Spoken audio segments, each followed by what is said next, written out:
Singer 'Pravasthi' మాటలపైన singer Gita Madhuri స్పందిస్తూ ఒక వీడియోని తన యూట్యూబ్ ఛానల్లో రిలీజ్ చేయగా చాలామంది గీతా మాధురిని ఏకిపారేస్తూ కామెంట్స్ పెట్టడంతో పాటు 'పాడుతా తీయగా' వంటి బ్రాండ్‌ని నాశనం చేసి పడేశారంటూ ఎన్నో వేల కామెంట్స్ చేస్తున్నారు.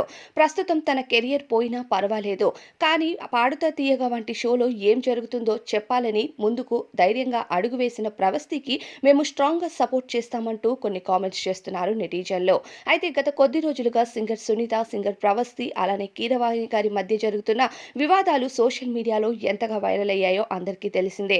'పాడుతా తీయగా' వంటి షోలో ఏం జరుగుతుందో చాలా రకాల ఇంటర్వ్యూస్‌కి కూడా వచ్చి 'ప్రవస్తి' మాట్లాడడంతో పాటు తన యూట్యూబ్ ఛానల్‌లో కూడా కొన్ని వీడియోస్‌ని ప్రూఫ్స్‌తో సహా రిలీజ్ చేసింది.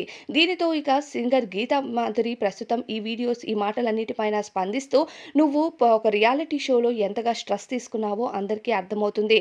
అయితే దీనికి కారణం ఒక రియాలిటీ షోలో ఉండే స్ట్రెస్ ఎలా ఉంటుందో నాకు కూడా తెలుసు. మేమందరం కూడా అక్కడి నుండి కెరియర్ స్టార్ట్ చేసి వచ్చాం కాబట్టి కొన్ని రోజులు నువ్వు రిలాక్స్ అవ్వు" అంటూ తెలియచేయడంతో పాటు ఇక నీకంటూ ఏదైనా సపోర్ట్ కావాలి అంటే ఇండస్ట్రీలో ఎవరినైనా అడుగు. అక్క ఇలా ఉంది అంటూ చెప్తే ప్రతి ఒక్కరు కూడా నీకు అండగా ఉంటారు అంటూ గీతా మాధురి తెలియచేశారు. గీతా మాధురి వర్షన్‌లో దీనిపైన రియాక్ట్ అవుతూ మాట్లాడితే నెటిజన్లు ఏకిపారు.